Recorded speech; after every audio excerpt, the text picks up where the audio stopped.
Maktubati, oh gitu doang ya.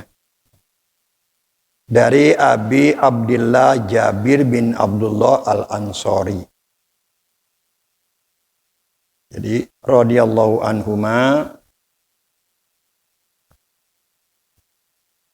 anna rajulan, ada orang sa'ala, bertanya Rasulullah kepada Rasulullah SAW. Faqala, orang itu ngomong begini. Aro'aita, bagaimana pendapatmu ya Rasul? Idza sholaitu sholawatil maktubati, kalau saya sholat yang diwajibkan 5 waktu. Wasumtu Ramadan, saya puasa Ramadan. Wa ahlaltul halala, dan saya halalkan yang halal. Wa haramtul harama, dan saya haramkan yang haram. Walam azid ala zalika, saya enggak nambah lagi. Walam azid ala zalika, saya tidak tambah lagi syai'an sedikit pun. A'adkhulul jannata, apakah saya akan masuk surga? Qala, lalu Rasul menjawab, na'am, masuk surga. Jadi orang itu nanya sama Rasul begini, kalau saya cuma sholatnya, sholat wajib doang. Nggak pakai sholat sunat. Sholatnya wajib doang, nggak pakai sholat sunat. Puasanya juga puasa Ramadan doang. Kagak pakai puasa sunat macem-macem. Saya halalkan yang halal. Artinya di sini dikatakan, dan saya haramkan yang haram. Kalau yang halal dia kerjain. Kalau yang haram seluruhnya dia tinggalkan. Begitu doang cuma. Nanya dia, a'adkhulul jannah, apakah kalau begitu saya masuk surga? Kata Rasul, na'am, masuk surga. Itu hadisnya. Menarik sekali ini ya. Jadi dia nggak tambahin lagi. Sholatnya cuma sholat ya, zuhur, asar, maghrib, isya, subuh doang. Kagak pakai qobliyah, nggak pakai ba'diyah. Puasanya Ramadan doang. Lalu ini ada masalah, kenapa ini disebut zakat dan haji? Ada beberapa kemungkinan penjelasannya. Kemungkinan pertama, dia itu orang yang tidak wajib mengeluarkan zakat ataupun juga pergi haji. Begitu masalahnya kan? Jadi dia mau bilang, saya nggak wajib zakat, nggak punya duit, bukan orang kaya, zakat mah. Atau haji juga mungkin belum wajib atau belum diwajibkan haji barangkali. Jadi maka yang disebutin cuma sholat doang sama puasa. Apakah saya akan masuk surga? Kata Rasul, masuk surga. Maksudnya masuk surga apa itu? Masuk surga tanpa melalui neraka dulu. Gitu. Bahkan ada yang mengatakan masuk surga nggak pakai dihisab. Apa yang mau dihisab? Sebab semua yang dia lakukan adalah perbuatan yang halal. Semua perbuatan yang haram dia tinggalkan. Nggak ada dosanya kalau begitu. Ada dosanya. Jadi nggak perlu dihisab lagi. Ada ini kan cuma pertanyaan dia, dia kata seperti itu. Maka hadis ini memberikan isyarat kepada kita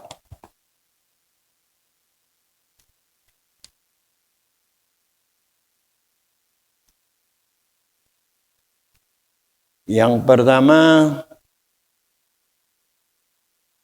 mana lagi hadisnya?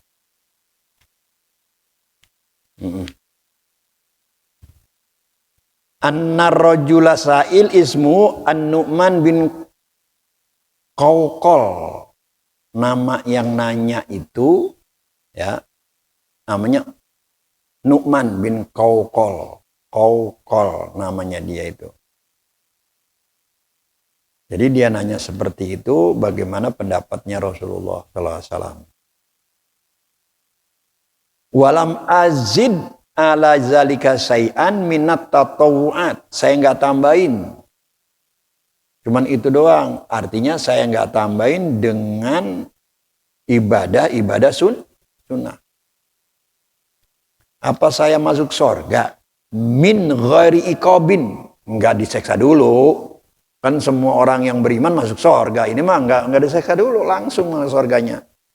Waqad soha anna ba'dal kabair tamna'u min dukhulil jannah ma'at ta'khiri. Itu kan benar beritanya. Kalau dosa-dosa besar dan orang masuk surga secara langsung. Tapi kalau dia beriman sih masuk surga, cuma biasalah mampir dulu di neraka. Dan nerakanya kan 1 hari di neraka sama dengan 1000 tahun di dunia. Terseksanya kita luar biasa. Hidup di dunia kita aja cuma berapa? Nah, itu kalau sehari.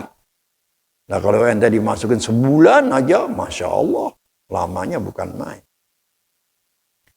Kalau ada dosa besar memang menghalangi orang. Terhalangi masuk surga. Ditunda dia. Seperti apa kok Ibrahim memutuskan tali silaturahmi wal kibir, sombong. Nah, kemudian lagi wadain, ada punya utang. Hatta yafdi sehingga selesai semua. Jadi wasoha, benar juga ada berita yang mengatakan bahwasanya innal mu'minin idza jawazu ala sirati habisu ala qintarah. Seorang mukmin kalau udah lewatin jembatan Shiratal Mustaqim itu dia ditahan dulu. Di mana ditahannya? Di qintarah namanya. Sampai seluruh urusannya beres di sana. Baru dia dimasukin surga. Orang kalau surga itu kan adanya setelah jembatan Shiratal Mustaqim, ada surga. Di situ macam-macam riwayat tuh. Ada yang bilang ketika di depan surga itulah ada telaga Kausar. Jadi kita nunggu baru minum telaga Kausar. Yang kalau kita minum rasanya lebih lebih manis dari madu, lebih sejuk daripada air es. Siapa yang minum nggak bakalan haus untuk lama-lamanya. Gambaran puas banget kita minum di sana. Puas banget itu. Ya, atau telaga Kausar. Tapi ada juga yang bilang telaga Kausar itu adanya di dalam surga. Udah masuk surga dulu nanti. Udah masuk kompleks surga baru ada. Yang benar yang mana tuh? Kita tunggu aja ntar ya. Kalau kita yang benarnya. Yang jelas orang itu telah beres semua urusannya. Ditimbang di apa baru dia masuk ke dalam surga. Baru bisa minum telaga Kausar. Jadi itu ya. Perkataannya itu, hadis ini juga memberikan isyarat apa? Jawaju tarkil tatawu'at roksan, boleh sama sekali kita tidak melaksanakan yang sunat-sunat, boleh. Kan hadis ini kayak gitu ya. Jadi enggak sama sekali kita mengerjakan yang sunat-sunat. Apaan aja boleh seperti itu. Dan bahkan kalau penduduk kampung itu semuanya nggak ada yang melakukan sunat, nggak boleh diperangi, boleh. Tapi ada catatan, ya ada catatan apa? Meskipun dia itu luput daripada wa in tarotaba ala tarkiha, sekalipun akibatnya dengan meninggalkan yang sunat itu watu robhin azimin wasawabin jasim, luputnya suatu keuntungan yang besar dan pahala yang banyak. Begitu. Jadi ini ceritanya masuk surga sih, masuk surga. Cuman levelnya paling rendah gitu. Karena kan sunnah itu ada dua fungsi sunnah. Ya. Pertama, ibadah sunnah itu tujuannya untuk menutupi kekurangan daripada ibadah wajib.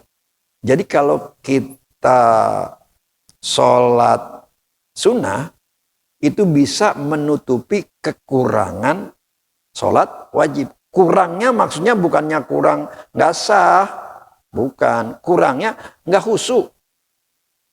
Jadi karena ada cacat. Kata orang kan begitu. Kalau baju, kalau sekarang nggak ada lagi ya. Dulu orang kalau bajunya putih, ditambelnya dengan warna putih. Sekarang orang nggak ada pakai tambelan lagi ya. Kalau saya sih masih ngalamin sekolah. Sekolah itu pakai baju tambelan masih ngalamin saya sekali. Kayaknya masih SD lah begitu. Orang apa namanya celana kita aja, celana pendek waktu SD itu dibuat dari kantong terigu dikasih wantek. Itu udah keren banget itu. Ngalamin saya, tapi kayaknya nggak lama saya ngalamin itu. Atau kelas 1 atau kelas berapa selanjutnya udah mulai maju kelas 1 emang saya masih ngalamin pakai apa namanya grip saya. Jadi kita pakai batu tulis gitu. Kalau gambar kita gambar situ.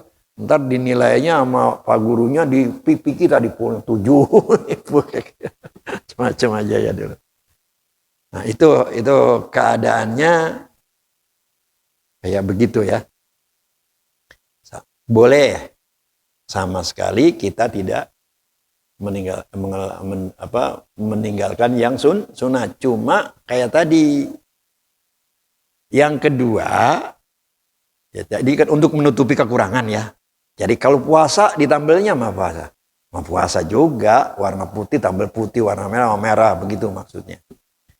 Terus yang kedua untuk menanamkan kecintaan Allah. Jadi kalau kita nanti banyak melaksanakan yang sunnah-sunnah, itu akan membuat Allah cinta kepada kita. Nggak murka, kalau orang yang tadi cuma wajib aja nggak murka. Artinya ini memberikan penjelasan. Nggak mudah ini, begini aja nggak mudah kita. Karena yang namanya dosa banyak banget ya. Kan dosa itu bukan hanya dosa yang saya kita. Dosa mata, dosa telinga, dosa mulut. Jadi banyak banget. Ini saya nggak pernah ngerjain dosa. Jadi wa ahlaltul halal, semua yang saya kerjakan adalah yang halal. Wa haramtul haram, itu artinya saya semua yang haram saya jauhkan.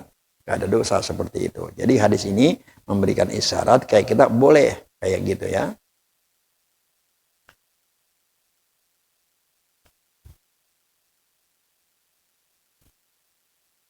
Tapi ada catatan nih. Ya. Boleh sama sekali kita tidak meninggalkan yang sunnah-sunnah.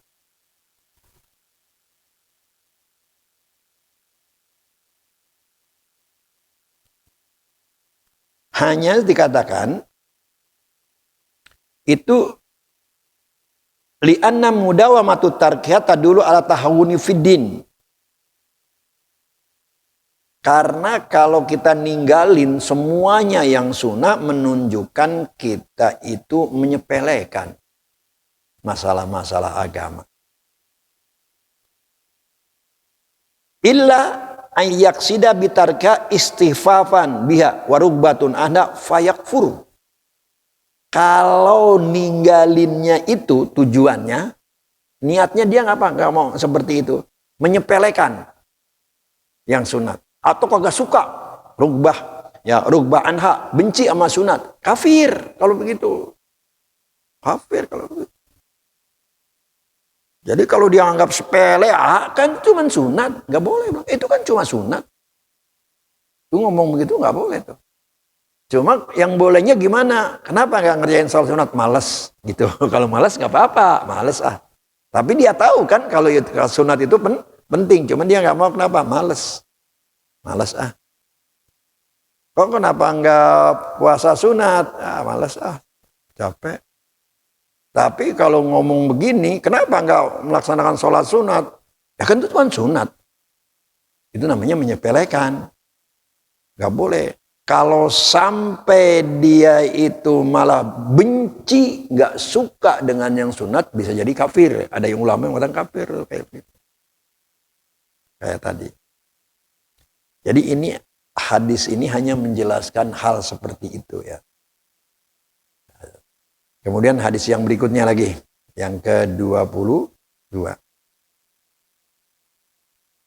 23. An Abi Malikil Haris bin al-Asimil As'ari radhiyallahu anhu qala Rasulullah sallallahu alaihi wasallam At-tahur satrul iman. At-tahur satrul iman. Kesucian itu sebagian daripada iman.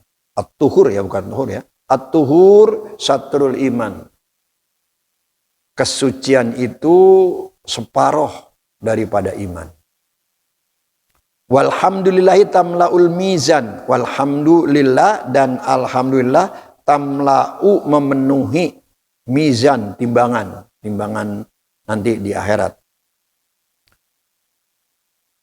Wa subhanallahi walhamdulillahi tamla'ani au tamla'u ma bainas samawati wal ardi. Dan subhanallah walhamdulillah keduanya mengisi atau memenuhi gitu ya. Keduanya memenuhi atau memenuhi antara langit dan bumi. Ini kalau begini berarti apa, Sakarawi yang meriwayatkan hadis ini lupa, ragu.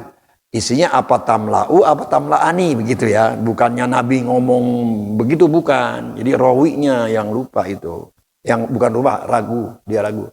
Jadi dia bilang subhanallah walhamdulillah tamla'u ma bainas samawati wal ardi atau tamla'ani. Dia yang ragu. Wassalatun nur. Salat itu adalah cahaya.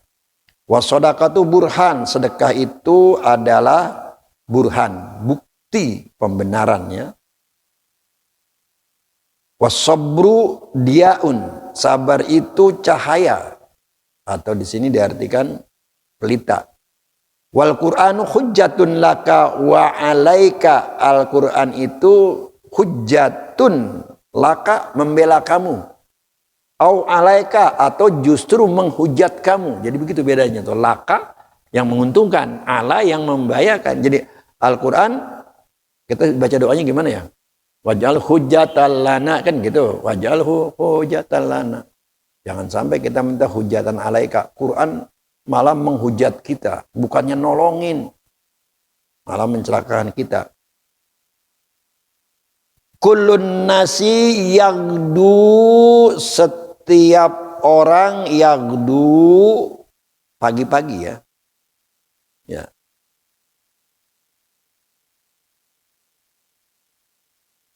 Pabai'un nafsah, maka dia menjual, berdagang tentang dirinya.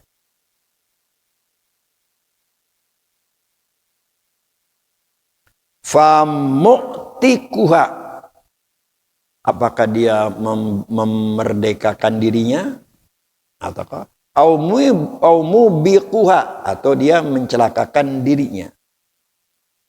Ini apa nih? Setiap manusia bekerja sampai ada yang menjual dirinya hingga ia jadi merdeka atau dia menjadi celaka. Kulun nasi yagdu fabai'un nafsahu. Kita setiap hari ini bisnis kayaknya. Kalau bisnis itu kan hanya dua kemungkinan, untung atau rugi. Jadi tiap hari ini kita untung apa enggak sih? Kalau banyakkan amal ibadah ya untung. Tapi kalau banyakkan dosa ya rugi. Begitu kira-kira maksudnya. Baik. At-tuhur satrul iman. Bersuci itu, kesucian itu separuh daripada iman. Iman yang seperti separuh daripada iman apa? Al-imanul kamil, al-murakkabu min tasdiqil qalbi wa qiraril lisan wa amali bil arkan. Separuh daripada iman yang sempurna. Kan iman yang sempurna kita udah tahu ya semua ya. Yang terdiri dari apa?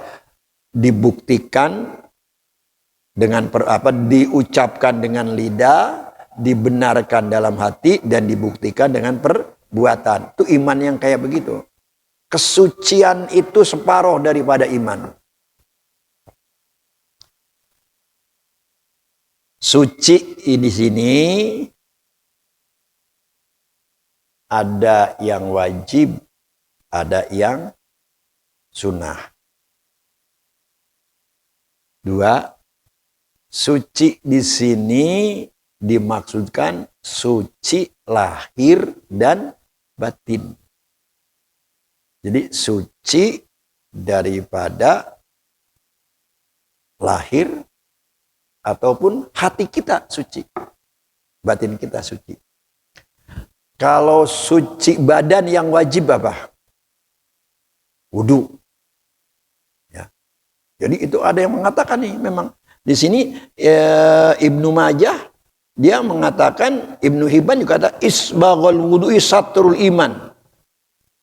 Bahkan Imam Tirmidzi meriwayatkan al-wudu satrul iman. Wudu itu separuh daripada iman.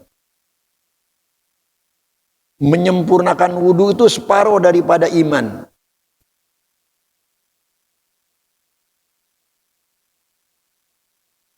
Tetapi ulama mengatakan begini, qala al-aimatu anhum at-taharatu tanqasum ila wajibin katahrati an hadasin wa mustahab katajdidil wudu. Bersuci itu ada yang wajib seperti apa? Bersuci dari hadas, wudu itu wajib kita kalau mau sholat atau mandi. Wa mustahabun ada yang sunnah, apa? Katajdidil wudu wa ghisalil masnunah, seperti memperbaharui wudu dan mandi sunnah. Kapan mandi sunnah? Mau sholat Jumat, pokoknya mau kumpul-kumpul dah ya, supaya jangan sampai bau kita nggak mandi gitu. Jadi mau kumpul, mau sholat berjamaah, apa itu mandinya mandi sunnah. Kalau tajdidul wudu apa? Memperbarui wudu. Masih punya wudu lagi. Tapi itu harus ini ya, harus yakin ya, kalau dia wudunya masih ada. Karena niat itu harus jazm, harus pasti. Maksudnya begini, dia udah wudu, wudunya udah dipakai, udah pakai sholat, belum batal, wudu aja lagi. Namanya tajdidul wudu, memperbarui, itu disunnahkan. Tapi kalau begini nggak boleh. Ini sering saya nih. Memang udah mulai tua nih, udah mulai lupa. Begitu mau sholat, wudu lagi.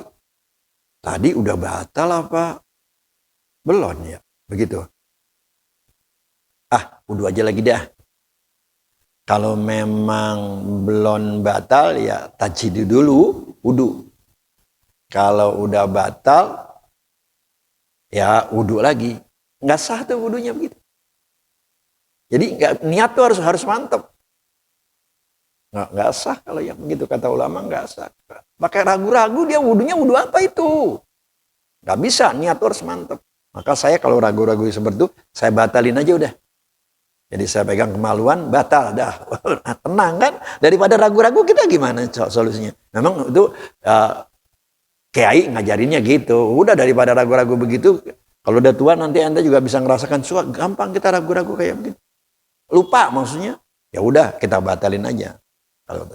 Yang kedua, tajdidul wudu itu boleh kita lakukan, sunnah hukumnya kalau wudunya sudah dilaksanakan. ini habis sholat maghrib batal kita wudu gitu. Habis sholat kita pengennya ada wudu. Wudu, kemudian begitu mau sholat isya kita perbarui wudu, nggak boleh. Sebab wudu yang tadi belum dipakai. Gitu. Jadi kalau yang wudunya udah dipakai gitu, udah wudu pas sholat maghrib, kemudian nggak batal lagi nih. Begitu mau sholat isya, wudu lagi itu namanya tajdidul wudu. Wudunya udah dipakai, kalau belum dipakai nggak boleh. Itu wudu itu. Kalau memang jadi katakan bahwasanya wudu bersuci itu separuh daripada iman, ada yang bilang wudu. Tetapi ulama mengatakan ini bukan suci itu ada yang wajib dan ada yang sunnah. Yang wajib itu kayak tadi mandi, ya, mandi janabah, wudu. Yang sunnah seperti kata wudu wal ighsal masnunah, yaitu seperti mandi sunnah. Summal wajibu yang qasmu illa badaniyun wa qalbiyun. Kemudian bersuci yang wajib itu kalau tadi mandi ataupun berwudu mau sholat itu ada yang kaitannya dengan badan. Kalau tadi mah dengan badan, tetapi ada juga kan bir qalbi. Ada juga itu wajib bersucinya hati. Jadi apa? Ya, kal hasad seperti dengki.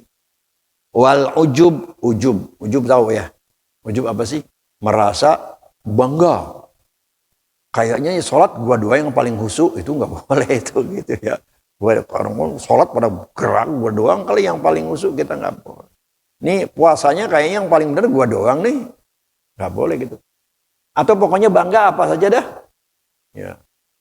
Kalau misalnya bangga seperti itu, kenapa sih dianggap dosa besar? Bangga. Dia dapat menggugurkan pahala ibadah kita. Bahkan ada yang mengatakan bukan hanya menggugurkan pahala ibadah, malah dapat dosa kita kayak begitu kalau bangga. Sebab dilihat dari sisi apa? Kalau dilihat dari segi ma'rifah ya, ma'rifah.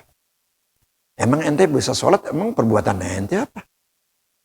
Kalau yang ma'rifah nih, yang kemarin tauhid yang hakiki, ya kan sholat itu tolong sama Allah. Kalau Allah nggak tolong, nggak bakal bisa. Kok bangga? Itu jeleknya begitu, maka dianggap gitu. Yang kedua kalinya, kalau orang bangga seperti itu, merasa dia udah baik atau paling baik, sehingga tidak ada pikiran ataupun nggak akan muncul keinginan untuk lebih memperbaiki, karena dia ngerasa udah baik gitu kan.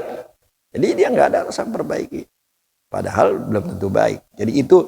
Jadi bersuci dari dosa-dosa hati sebagian daripada iman. Begitu kira-kira arti tahur tuh. Tuhur ya. At-tuhuru satrul iman. Bersuci itu suciin separuh daripada iman. Emang iman yang satu lagi ngapain? Isi, ya kan begitu. Isi dengan yang baik. Misalnya apa? Itu kan teorinya kita kayak gitu ya. At-takhalli, tahalli, tajalli. Takhalli, kosongin dulu itu hati dari sifat tercela. Pelit, kosongin dulu dari pelit. Tahalli, isi dengan sifat yang baik. Kita banyak sedekah, begitu prosesnya. Jadi bukan sekedar kosong aja. Jadi kosongkan dulu itu hati, ujub, kosongin dulu ujub.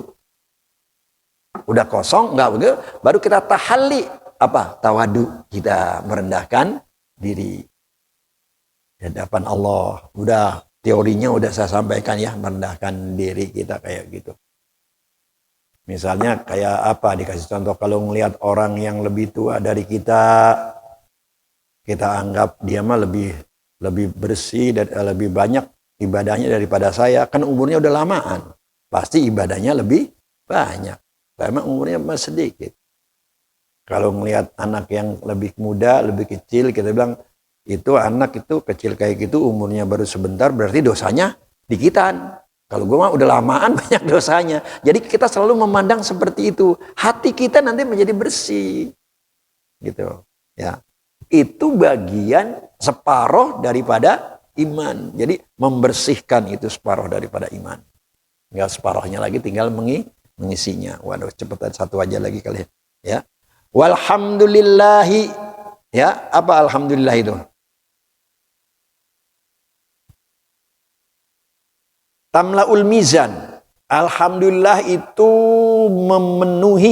memenuhi atau mengisi mizan, timbangan. Timbangan apa? Timbangan kebaikan. Artinya apa? Kalau penuh, banyak. Jadi kalau orang bilang alhamdulillah itu pahalanya banyak. Namanya bukan yang ngisi, soalnya memenuhi timbangan kebaikan, pahalanya banyak. Di sini katakan apa? Al-lafzu wahdah au kalimatun wahdah. Cuma ngucapin alhamdulillah. Tetapi bukan hanya mulut bilang alhamdulillah. Hati juga hadir kepada Allah. Karena alhamdulillah memuji Allah. Wakila al-muradu al-fatihah. Ada yang bilang yang dimaksud walhamdulillah itu adalah Fatihah, baca Fatihah. Ada yang bilang begitu. Walhamdulillah baca Fatihah bukan sekedar alhamdulillah begitu aja, bukan syukur. Tapi baca Fatihah itu dapat memenuhi timbangan seperti itu ya.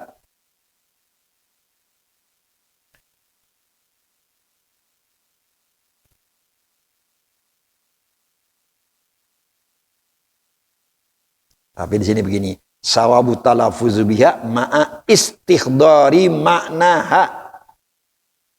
Sambil menghadirkan hati ke dalam hati kita, artinya kita hayati.